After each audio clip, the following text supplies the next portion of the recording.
সাহস থাকলে সামনে আয়। একজন হাদিকে গুলি করে শহীদ করেছিস, মনে রাখবি আমি হাদি, আপনি হাদি, তারা হাদি, সবাই হাদি। আমরা 18 কোটি মানুষ, 18 কোটি মানুষই হাদি। আজকে হাদি কোনো দলের মধ্যে জড়িত ছিল না, তারপরেও কেন হাদিকে টার্গেট করা হয়েছিল? চিন্তা করেন, কোনো দলের সাথে যুক্ত ছিল না, হাদিকে টার্গেট করা হয়েছিল। কারণ হাদি বাংলাদেশের মধ্যে সুন্দর একটা বাংলাদেশ সমাজ তৈরি করতে চেয়েছিল।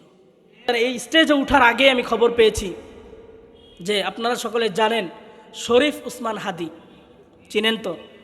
খুব সোশ্যাল মিডিয়ায় এখন এই কয়েকদিন যাবৎ অনেক তোলপাড় চলছে তাকে নিয়ে। তাকে প্রকাশ্যে গুলি করা হয়েছিল। অসুস্থতার কারণে, সংকটপন্ন হওয়ার কারণে দ্রুত তাকে সিঙ্গাপুরে নিয়ে যাওয়া হয়েছে। অতঃপর সিঙ্গাপুরের ভিতরে এই 18 কোটি মানুষের দোয়া তার সাথে ছিল, কিন্তু তাকদীরের ফয়সালা কে খণ্ডায়? আল্লাহ রাব্বুল আলামিন। এই আমি স্টেজে ওঠার কিছুক্ষণ পূর্বে তিনি শহীদ হয়েছেন। ইন্না লিল্লাহি ওয়া ইন্না ইলাইহি রাজিউন। আজকে হাদির মতো ব্যক্তি, হাদির মতো মানুষ বাংলাদেশের মধ্যে কোটিতে একজন জন্মায়।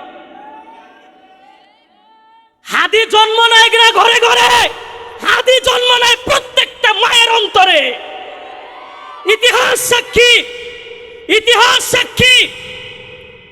খুব স্বল্প সময়ে 1971 সাল থেকে বাংলাদেশের স্বাধীনতার পর থেকে এ পর্যন্ত কোন মানুষের ইতিহাস আপনি খুঁজে পাবেন না যে এত স্বল্প সময়ে, অল্প সময়ের মধ্যে ধর্ম, জাত পাত, কে হিন্দু, কে মুসলমান, কে খ্রিস্টান, কে বৌদ্ধ, কে বড়লোক, কে গরিব, এই দিকে কেউ দেখে নাই। 18 কোটি মানুষের অন্তরের ভিতরে হাদি জায়গা করে নিয়েছে, এইরকম নজির নাই। ইতিহাস সাক্ষী। হাদির মতো ব্যক্তি আর জন্ম নিবে কিনা সন্দেহ আছে। আজকে হাদিকে আমরা হারিয়ে ফেলেছি।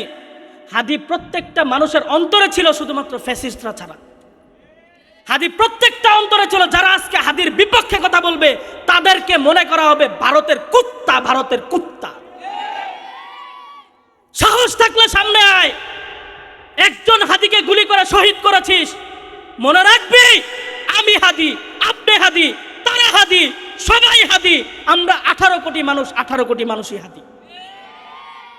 হাদির যে হাদি শরীফ উসমান হাদি ভাইয়ের যে স্বপ্ন ছিল বাংলাদেশটাকে রাজনীতির এমন একটা ঘৃণ্য জগৎ থেকে বের করার জন্য, যে আজকে আমরা রাজনীতির জন্য এ অমুক একটা দল করে, ও অমুক একটা দল করে, তাদের দলাদলির কারণে সুসম্পর্কটা নষ্ট হয়ে যায়।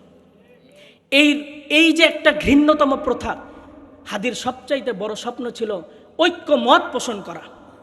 কে দল করুক না, রাজনীতির জায়গায়, সম্পর্কের জায়গায়, ঠিক কিনা? আজকে হাদি কোনো দলের মধ্যে জড়িত ছিল না, তারপরেও কেন হাদিকে টার্গেট করা হয়েছিল? চিন্তা করেন, কোনো দলের সাথে যুক্ত ছিল না, হাদিকে টার্গেট করা হয়েছিল। কারণ হাদি বাংলাদেশের মধ্যে সুন্দর একটা বাংলাদেশ সমাজ তৈরি করতে চেয়েছিল। এ কারণে ভারতের দাদাবাবুরা তাকে সহ্য করতে পারে নাই, ফ্যাসিস্টরা তাকে গুলি করে হত্যা করেছে। হুঁশিয়ার দিতে চাই, আমি আপনাদেরকে হুঁশিয়ারি দিতে চাই, বর্তমান অন্তর্বর্তীকালীন সরকার যারা আছেন,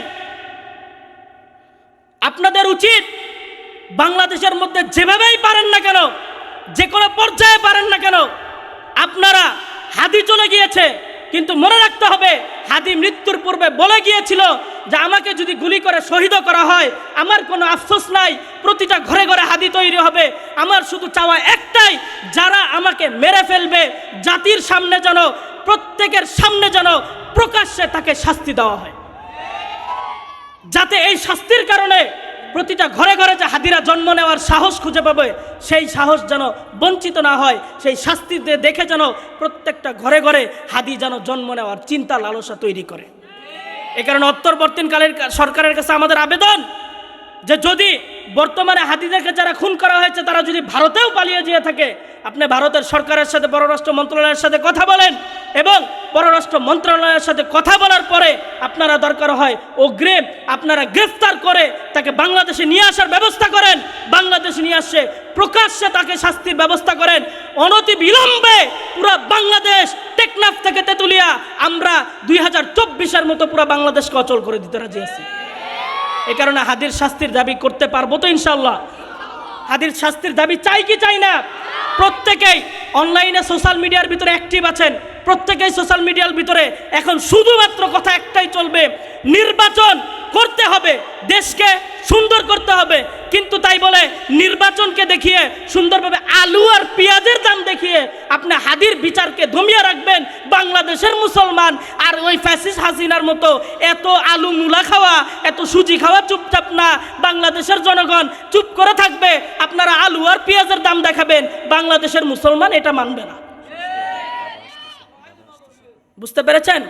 আল্লাহ রাব্বুল আলামিন আমাদেরকে সঠিক বুঝদান করুক।